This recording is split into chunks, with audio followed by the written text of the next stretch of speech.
नमस्कार, स्वागत है आप सभी का हमारे YouTube चैनल पर। जैसे कि आप सभी जानते हैं कि हम लोग मुख्य सेविका भर्ती परीक्षा 2022 की सीरीज़ जो है चला रहे हैं, तो उसी सिलेबस के अकॉर्डिंग ही आज जो है हम लोग पढ़ेंगे गरीबी। तो आज हम जानेंगे गरीबी का अर्थ क्या है इस वीडियो में, और गरीबी के प्रकार क्या है, गरीबी की गणना किस प्रकार से की जाती है, गरीबी रेखा क्या होती है और गरीबी रेखा के कारण क्या हैं। तो चलिए बिना देरी के गरीबी जो है पढ़ना शुरू करते हैं हम लोग। तो देखिए गरीबी क्या है, सबसे पहले जानिए कि गरीबी होती क्या है। तो गरीबी वह स्थिति होती है जिसमें व्यक्ति की मूलभूत आवश्यकताओं की पूर्ति नहीं हो पाती है। जो व्यक्ति इस स्थिति में रहता है उसे गरीब कहा जाता है।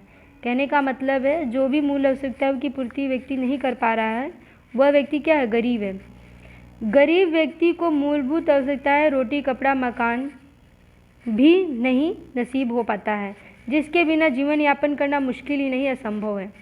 आप समझ सकते हैं कि गरीबी में जीवन यापन करना कितना कठिन कार्य है, क्योंकि जिसके पास रहने को घर नहीं, पहनने को सही प्रकार से कपड़ा नहीं, तो भला वो क्या ही सोचेगा और किसी चीज़ के बारे में। तो गरीबी वह स्थिति है जब व्यक्ति के पास मूलभूत आवश्यकता की पूर्ति करने का भी पैसा ना हो, उसके पास इतनी भी इनकम ना हो कि अपनी मूलभूत ज़रूरतें जो है वो पूरी कर सके। अब देखिए गरीबी के प्रकार कितने हैं, टाइप्स ऑफ पावर्टी। तो पावर्टी दो प्रकार की होती है, गरीबी दो प्रकार की है। देखिए कैसे, सबसे पहले अभी हम कई प्रकार के जानेंगे और कई अकॉर्डिंग भी, किसी किसी के अकॉर्डिंग भी जानेंगे। तो पहला है निरपेक्ष गरीबी, जिसको बोलते हैं एब्सोल्यूट पावर्टी। दूसरा है रिलेटिव पावर्टी, जिसको बोलते हैं सापेक्ष गरीबी। अब देखिए जो निरपेक्ष गरीबी है इसके अंतर्गत आते कौन लोग हैं, तो ऐसी गरीबी जिसमें लोगों के पास मूलभूत आवश्यकताएं मतलब भोजन कपड़ा मकान और आवास भी पूरी न हो, वो सब क्या है, निरपेक्ष गरीबी के अंतर्गत आते हैं वो सारे लोग। ये प्रायः देखेंगे तो विकासशील देशों में इस प्रकार की गरीबी ज़्यादा देखने को मिलती है।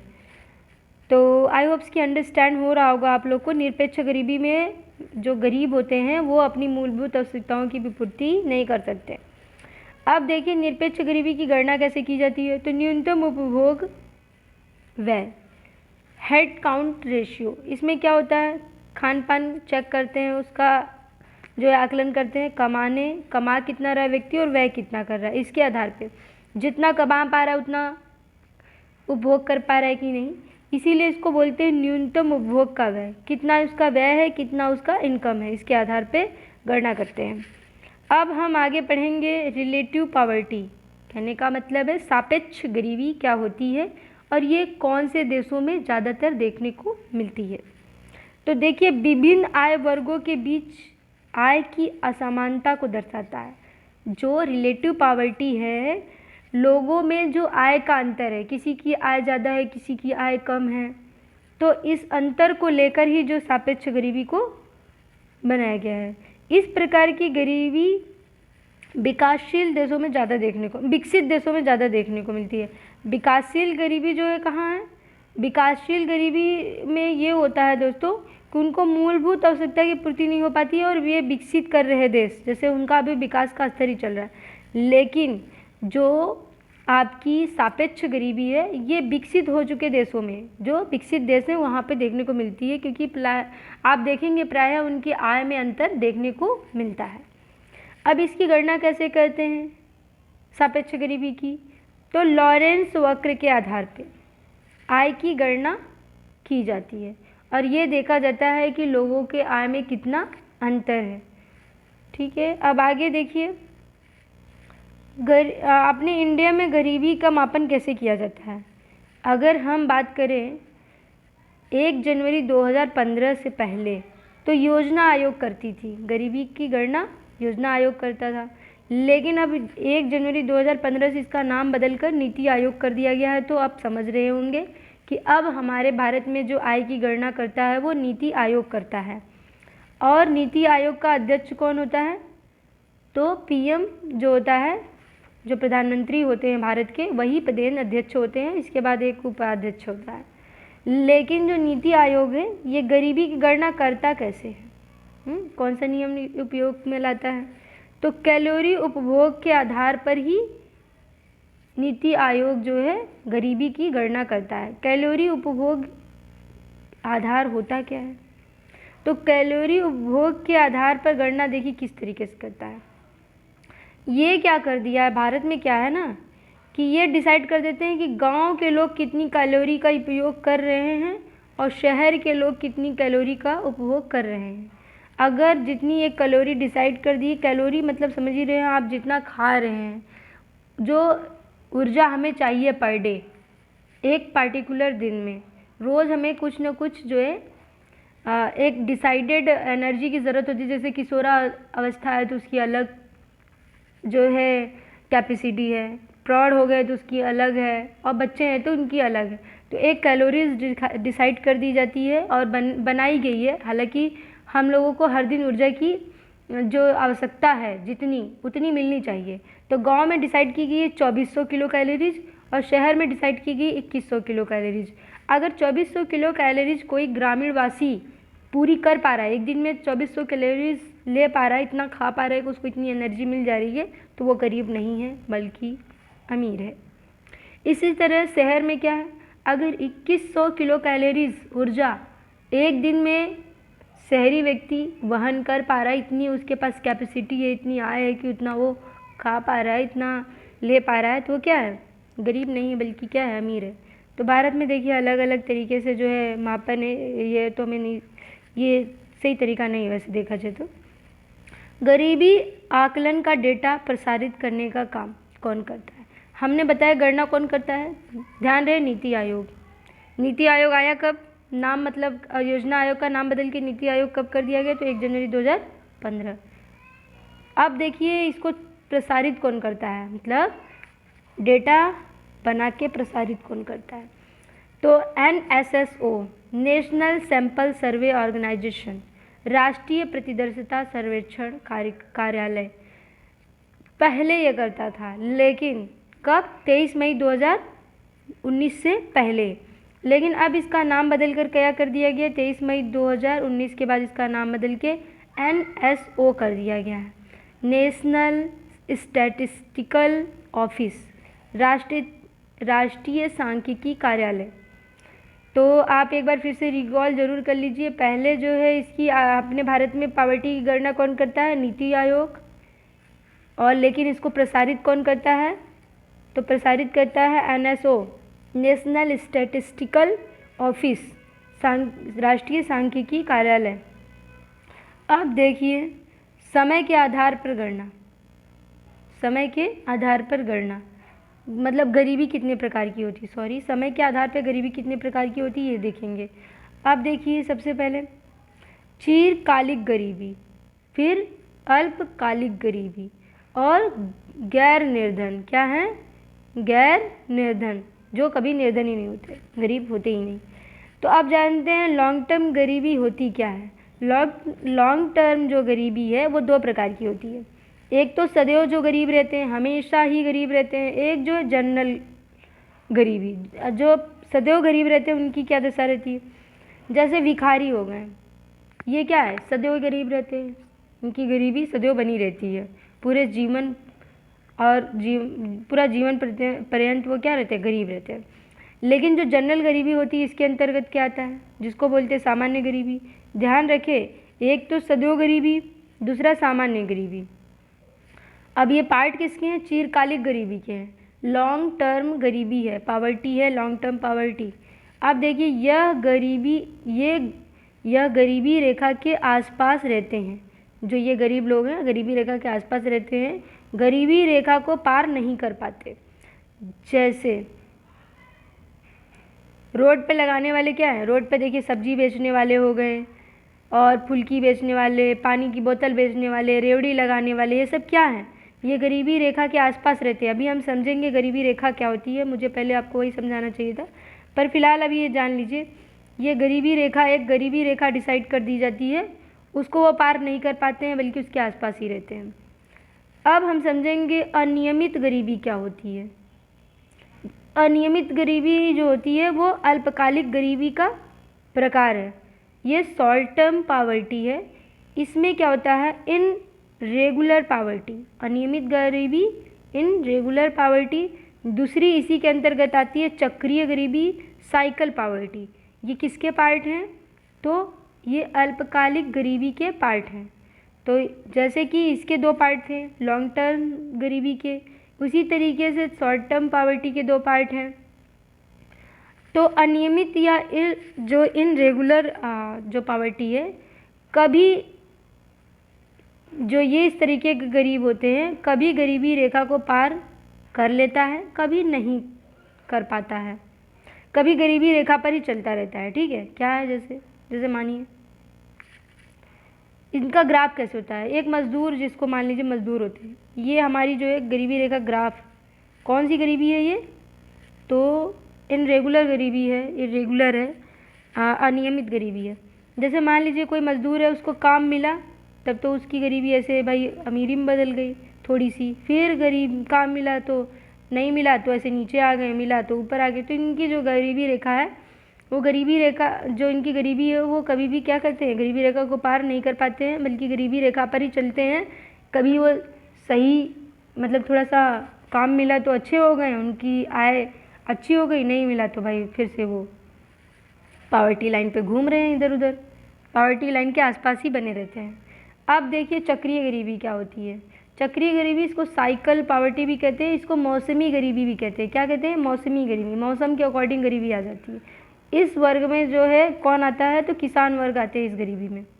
किसान जो है इस प्रकार की गरीबी में आता है। होता क्या है इसमें? देखिए, इसमें कभी गरीबी लाइन के ऊपर चले जाते हैं, कभी नीचे आ जाते हैं। इसे मौसमी गरीबी भी कहा जाता है, मैंने बता दिया। जैसे मान लीजिए किसान के पास ऐसे लाइन खींच लीजिए, एक गरीबी लाइन हो गई। किसान के पास मौसम के अकॉर्डिंग ही इनके पास पैसा ज़्यादा या कम आता है। जैसे मान लीजिए कि इनके फसल के समय है, या फसल पक गई, जब काटे तो बेच दिए, तो इनकी गरीबी अमीरी में बदल गई। फिर जो है गरीब हो गए, काम नहीं, जब इनकी कृषि जो है नहीं चल रही है, कि बुआई जुताई नहीं चल रही है, फिर ये गरीब हो गए, फिर अमीर हो गए। इस तरह से मौसम के अकॉर्डिंग इनकी गरीबी ऊपर नीचे होती रहती है। ठीक है, तो ये गरीब होते हैं, कभी अमीर होते हैं। लेकिन नॉन पावर्टी, ये कभी गरीब ही नहीं होते भाई। जैसे अंबानी हो गए, बिरला हो गए, हाँ, ये सब क्या है, गरीब ही नहीं आते, गरीब कभी होते ही नहीं है। हाँ, नॉन पावर्टी है, कभी गरीब नहीं होंगे ये लोग। अब देखिए गरीबी रेखा क्या होती है। मैंने सोचा था पहले ही आपको ये बता दूं, लेकिन चलिए कोई नहीं, आप जानते हैं। गरीबी रेखा के अंतर्गत व्यक्ति अपनी मूलभूत आवश्यकता की पूर्ति नहीं कर पा रहा होता है। उसकी आय न्यूनतम गरीबी रेखा के नीचे जीवन यापन कर रहे होती, उसकी इतनी आय रहती कि वो जो गरीबी रेखा के नीचे जीवन यापन कर रहा होता है, क्योंकि उनके पास वह न्यूनतम आय नहीं होती है जिससे अपनी मूलभूत आवश्यकता की पूर्ति कर सके, रोटी कपड़ा मकान की व्यवस्था कर सके। कैसे समझेंगे? चलिए एक समझाते हैं आपको, एक लाइन बना के, एक ड्रॉ करते हैं लाइन। ये मान लीजिए क्या है, पॉवर्टी लाइन हो गई। मान लीजिए हमने पॉवर्टी लाइन 50 रुपये डिसाइड किया है कि अगर 50 रुपये कोई कमा रहा है, 50 रुपये के ऊपर मतलब 60 रुपये कमा लिया, तो क्या हो गया, एबव ऑफ द पॉवर्टी, इसको APL कहते हैं। अगर कोई 50 रुपये नहीं कमा पा रहा है, तो 40 रुपये ही कमा रहा है, तो क्या होगा, below of the poverty, BPL कहेंगे। ये हो गया APL, ये हो गया BPL। मतलब एक निर्धारित कर लेते हैं कि ये पॉवर्टी लाइन है। जैसे भारत में क्या है, शहरी क्षेत्र में 2100 किलो कैलोरीज डिसाइड कर दिया गया है। अगर कोई 2100 किलो कैलोरीज पर डे ले पा रहा है, तो क्या है, above of the poverty line है। अगर 2100 नहीं ले पा रहा है कोई शहरी व्यक्ति, तो बिलो ऑफ द पॉवर्टी है। उसी तरह ग्रामीण क्षेत्रों में 2400 किलो कैलोरीज रखी गई है।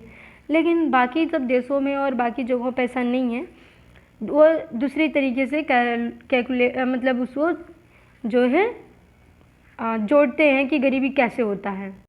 तो बाकी जगहों पे अच्छे से कैलकुलेट करते हैं, लेकिन अपने इंडिया में तो भाई कैलोरीज के आधार पे ही कैलकुलेट की जाती है पॉवर्टी को। तो देखिए सबसे पहले वर्ल्ड बैंक, विश्व बैंक भी एक जो है एरिया डिसाइड किया है कि किसको हम गरीब मानेंगे, किसको नहीं मानेंगे। तो उसने बोला पर डे $2, अगर $2 कोई खर्च नहीं कर पा रहा तो वो गरीब है, वो BPL है। अगर खर्च कर ले रहा है $2 पर डे तो वो APL है, above of the poverty line है। इस तरीके से अलग अलग जगहों पे अलग अलग तरीके से होती है। अब देखिए गरीबी रेखा के कारण क्या है, गरीब होने के क्या कारण, गरीबी के क्या कारण हैं। तो तीव्र जनसंख्या वृद्धि, भारत संसार के द्वितीय स्थान पे आ गया गरीबी के जनसंख्या के आधार पे। भारत जनसंख्या के आधार पे दूसरे नंबर पे है। बहुत हम लोगों ने जनसंख्या जो है डेवलप कर ली है। मान लीजिए कि जितनी ज़्यादा जनसंख्या होगी उतने उसे रोज़गार चाहिए, उतने उसे जो है फूड चाहिए, उतने ही रहने के लिए मकान चाहिए। तो क्या है, ज़्यादा जनसंख्या होगी ज़्यादा प्रॉब्लम होगा। तो भारत में जनसंख्या वृद्धि भी एक बहुत बड़ा कारण है कि हम लोग क्या है, गरीब हैं या गरीबी रेखा से जूझ रहे हैं। गरीबी रेखा का दुष्ट चक्र, यदि माँ बाप गरीब हैं तो ज़्यादातर उम्मीद यही लगाया जाता है अगर बच्चा भाई पढ़ा गरीब है तो बच्चे को ना अच्छा शिक्षा दे पाएंगे, ना अच्छे से पालन पोषण कर पाएंगे। तो अगर गरीब माँ बाप के बच्चे ही गरीब होते हैं तो ज़्यादा उम्मीद यही की जाती है। अगर वो दुर्लभ ही होते हैं कि गरीब या ऑटो रिक्शा चलाने वाला के जो बच्चे हैं कभी IAS बन गए कभी PCS बन गए, तो ज़्यादातर चांस यही होता है कि गरीब का बच्चा हमेशा गरीब ही होता है। ये चक्र जो है चलता रहता है। महंगाई बहुत बड़ा कारण है। महंगाई के कारण वो जो है इतना पैसा इन्वेस्ट नहीं कर पाते हैं, कोई रोज़गार धंधा नहीं कर पाते क्योंकि इतनी महंगाई है। तो महंगाई भी एक बहुत बड़ा कारण बना हुआ है। सामाजिक सेवाओं का पहुँच का अभाव, जैसे मान लीजिए भारत सरकार आए दिन गरीबों के लिए कोई ना कोई योजना लॉन्च करती रहती है, या मान लीजिए कि कुछ भी हो जैसे मान लीजिए आयुष्मान कार्ड है, इस समय हर गरीब के पास ये बोल दिए कि सब आयुष्मान जिसके पास कार्ड रहेगा उसको जो है 5 लाख तक हर साल मुफ्त में इलाज होगा। तो ये गरीब जो है वो बनवा ही नहीं पा रहा, वहाँ तक पहुँच ही नहीं पा रहा है, इतना एजुकेशन ही नहीं है कि वो वहाँ तक पहुँच पाए। तो इस तरीके से मान लीजिए वो शिक्षा का अभाव है क्योंकि अच्छी चीज़ें उनके पास पहुँच नहीं पाती हैं, एजुकेशन नहीं दे पा रहे हैं, हेल्थ उनका सही नहीं है, योजना उनके तक नहीं पहुंच पा रही हैं। तो ये बहुत बड़ा कारण है, सामाजिक कारण है। जो सामाजिक सेवाएं हैं उनके तक नहीं पहुंच पा रही हैं, इसलिए बेचारे को यहाँ गरीब बने हुए हैं। अब रोज़गार का अभाव, भैया रोज़गार की तो बात ना की जाए। भारत में मतलब जो इतना 2018 के बाद जो वैकेंसी नहीं आई है प्राथमिक शिक्षा भर्ती की, तब से इतनी बेरोज़गारी मतलब सर पे मतलब चढ़ गई है बेरोज़गारी। तो इतनी ज़्यादा बेरोज़गार है, इतना कंपटीशन हाई लेवल का हो गया है कि मत पूछिए। तो चलिए देखिए, भारत में उद्योगों का अभाव है जिसके कारण क्या है, लोग रोज़गार नहीं उनको मिल पा रहा, वो गरीब बने हुए हैं, रोटी कपड़े मकान के लिए मोहताज हैं वो। कृषि के उत्पादन में कमी, भारत जो है एक कृषि प्रधान देश है जहाँ पर 50% लोग कृषि ही करते हैं, कृषि का काम करते हैं। कैसे, देखिए मान लीजिए सपोज़ दैट एक आपका खेत हो गया, इस खेत में आपके घर में 6 लोग हैं और 6 लोग मिलकर ही काम करेंगे, आपके भाई हो बहन हो मम्मी हो पापा हो जो भी हो, सब मिल के इस खेत में काम करेंगे और एक ही काम को करने के लिए 6 लोग लगे हुए हैं। अब ये 6 लोग चाहते तो अलग अलग काम करते, अलग अलग इनकम आता, लेकिन इस खेत से जितना भी इनकम आएगा ये 6 लोगों का इनकम होगा। लेकिन अगर ये 6 लोग अलग अलग काम करते तो अलग अलग जगह से इनकम लाते। तो इस तरीके से क्या है, भारत में और उतनी उत्पादकता भी नहीं है, नई टेक्नोलॉजी का पहली बात तो इस्तेमाल नहीं कर पाते क्योंकि किसान भी तो गरीब हैं, इतने हाइब्रिड बीज भी सरकार प्रोवाइड नहीं कर पाती है। इस तरीके से क्या है, ज़्यादा जो है उपज नहीं हो पाती और किसान क्या है, गरीब है। अब देखिए आगे, शिक्षा की कमी, शिक्षा नहीं रहेगा कोई रोज़गार भी नहीं मिलेगा। अब शिक्षा एक बहुत बड़ा कारण बना हुआ है भारत में बेरोजगारी का, क्योंकि अगर मान लीजिए आप शिक्षित हैं, आप थोड़े पढ़े लिखे हैं, तो आपने मैथ वैथ आपको अच्छे से आती है, तो आप थोड़ा ट्यूशन भी दे के क्या कर सकते हैं, अपना जो है इनकम का एक सोर्स बना सकते हैं, पॉकेट मनी का, एटलीस्ट अपना खर्च तो निकाल ही सकते हैं। लेकिन अशिक्षित हैं तो कुछ नहीं कर पाएंगे, बीच चौराहे पे आप खड़े हो जाएंगे, कोई आएगा आपको, जिसके घर में काम लगा है, कोई मज़दूर की ज़रूरत है, वो आएगा आपको ले जाएगा। ज़रूरी नहीं है कि आपका नंबर आ ही जाए, क्योंकि वहाँ तो बहुत ऐसे अशिक्षितों का ढेर लगा हुआ है, उनकी लाइन लगी हुई है, जिसको जो पहले नंबर पे जाएगा उसको मिलेगा। तो इस तरह अशिक्षा भी एक बहुत बड़ा कारण बना है भाई गरीबी का। सामाजिक प्रथाएं, शादी हो गई, शादी में तो आज तो भर भर के लोग पैसा खर्चा करते हैं, जितनी लंबी मतलब जितना लंबा चादर नहीं होता उससे ज़्यादा पैर पसारते हैं, ज़्यादा से ज़्यादा जो है शादी में ताम झाम दुनिया भर के बवाल, पता नहीं रेड लाइट और ट्यूबलाइट और तो डीजे, पता नहीं क्या क्या चीज़ें लोग लगाते हैं, अपना जितना हैसियत नहीं होता उससे ज़्यादा खर्चा करते हैं, जिससे लोग क्या है ऋण लेके लोन लेके कुछ भी करके मांग के इस तरीके से लोग कर देते हैं शादी। क्योंकि दिखावा में है, सामाजिक प्रथाएं भाई करनी ही पड़ेगा इतना, नहीं तो बारात वापस चली जाएगी। बारातियों का अच्छा व्यवस्था करना, भाई कुछ दो या ना दो, बारातियों का स्वागत करना, तो इतने 56 प्रकार के भोजन बनवाना, ये सब चीज़ें, मृत्यु भोज है, बहु भोज है, बहुत तरीके की चीज़ें हैं जो लोग निभा रहे हैं, कर रहे हैं। तो आज जो है हम लोगों ने गरीबी के कारण, गरीबी के विभिन्न प्रकार, गरीबी की गणना और गरीबी क्या होती है इसकी डिफिनेशन, सब इस वीडियो में जो है कवर कर दिया है। तो आज जो है हम लोगों ने गरीबी को जितना भी पढ़ा है, कल के वीडियो में इसके आगे पढ़ेंगे। और मेरा वीडियो अगर आपको ये पसंद आ रहा हो तो प्लीज़ कमेंट बॉक्स में ज़रूर हमको कमेंट करिए, और मेरे वीडियो को लाइक करिए, अपने दोस्तों के साथ शेयर करिए, और चैनल अच्छा लगे तो इसको सब्सक्राइब कर लीजिए, ताकि आपको जो है फ्री में ये मुख्य सेविका भर्ती परीक्षा की तैयारी का मौका मिले और अच्छा तैयारी करके एक नौकरी हासिल करिए। तब तक के लिए नमस्कार, बाय बाय, टाटा।